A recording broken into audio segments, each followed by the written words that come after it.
जय श्री राम दोस्तों। कैसे हैं आप? उम्मीद है आप अच्छे होंगे।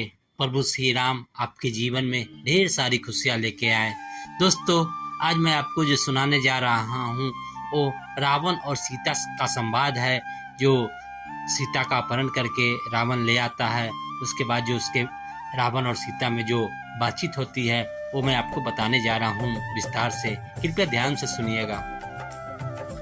दुख से कातर और राम के वियोग में आंसू बहाती हुई सीता के पास जाकर रावण बोला, शोभने, अब उस राज्य में से दीन तपस्वी राम के लिए आंसू बहाना व्यर्थ है। राम में इतनी शक्ति कहाँ है कि यहाँ तक आने का मनोरथ भी कर सके। तू इसे भुला दे। विशाल लोचने, तू मुझे पति के रूप में अंगीकार ले। समुद्र से घिरे 100 योजन विस्तार वाले अपने इस राज में को मैं तुझे अर्पित कर दूंगा। मैं जो तीनों लोकों का स्वामी हूँ, तेरे चरणों का दास बनकर रहूंगा। मेरी समस्त सुंदर रानियां तेरी दासी बनकर रहेगी। समस्त देव, दानव, नर, किन्नर जो मेरे दास है, तेरे दास बनकर रहेंगे। तेरे पहले के दुष्कर्म मुझे वनवास का कष्ट देकर समाप्त हो चुके हैं और अब तेरा पुण्य कर्म ही शेष रह गया है। अब मेरे साथ यहाँ रहकर समस्त प्रकार के पुष्पहार, दिव्य गंध और श्रेष्ठ आभूषण आदि का सेवन कर। सुमुखी, तेरा यह कमल के समान सुंदर, निर्मल और मनोहर मुख शोक से पीड़ित होकर शोभाहीन हो गया है। मुझे स्वीकार करके उसे पुनः शोभामान कर दे। धर्म और लोकलाज का भय निर्मूल है। यह सब मात्र तेरे मिथ्या विचार है। किसी सुंदरी का युद्ध में हरण करके उसके साथ विवाह करना भी तो वैदिक रीति का ही एक अंग है। इसलिए तू निशंका होकर मेरी बन जा। मैं तेरे इन कोमल चरणों पर अपने ये 10 मस्तक रख रहा हूँ। मुझ पर शीघ्र कृपा कर।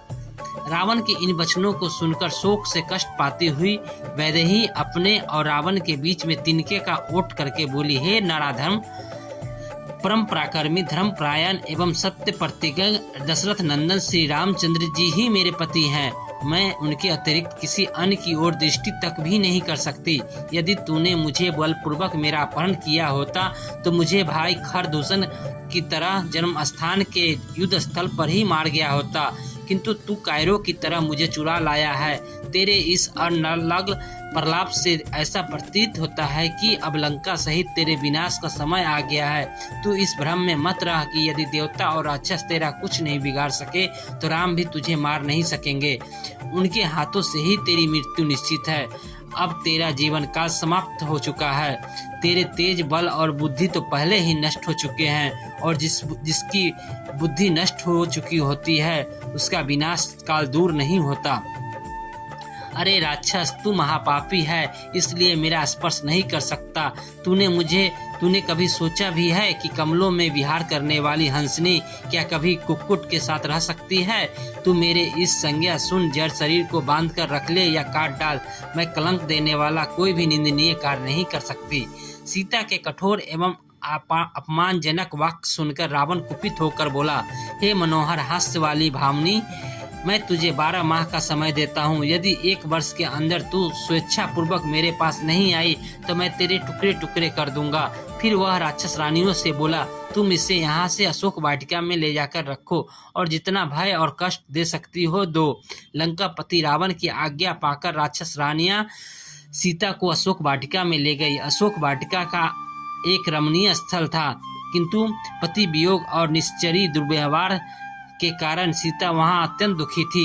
सीता का अशोक वाटिका में प्रवेश जानकर पितामह ब्रह्मा देवराज इंद्र के पास आए और बोले, सदा सुख में पली हुई पतिव्रता महाभागा सीता पति के चरणों के दर्शन से वंचित होने के कारण दुख और चिंताओं से संतप्त हो गई है और प्राण यात्रा भोजन नहीं कर रही है।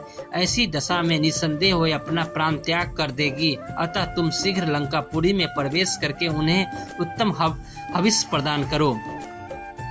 ब्रह्मा जी के आज्ञा अनुसार इंद्र तत्काल लंकापुरी पहुँचे। उन्होंने निद्रा देवी की सहायता से समस्त राक्षसों को मोहित कर दिया और फिर वे सीता के पास जाकर बोले, हे देवी, आप शोक न करें, मैं सचिपति इंद्र राम की सहायता करूंगा। मेरे प्रसाद से वे विशाल सेना लेकर समुद्र पार करके यहाँ आएंगे। अतः तुम इस हविष्य को स्वीकार करो। इसे खा लेने पर तुम्हें हजारों वर्षों तक भूख और प्यास संतप्त नहीं कर पाएंगे।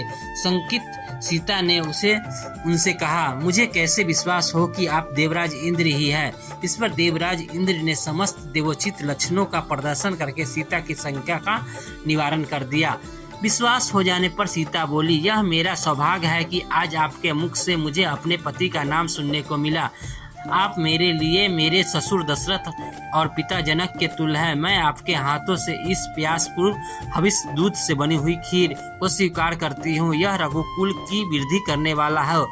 इस प्रकार से इंद्र द्वारा प्रदत्त हविष को खाकर जानकी भूख प्यास के कष्ट से मुक्त हो गई और देवराज इंद्र राक्षसों को मोहित करने वाली निद्रा के साथ देवलोक को चले गए। ये थी आज की कहानी। आपको कैसी लगी कमेंट बॉक्स में जरूर बताइएगा। जय श्री राम। धन्यवाद।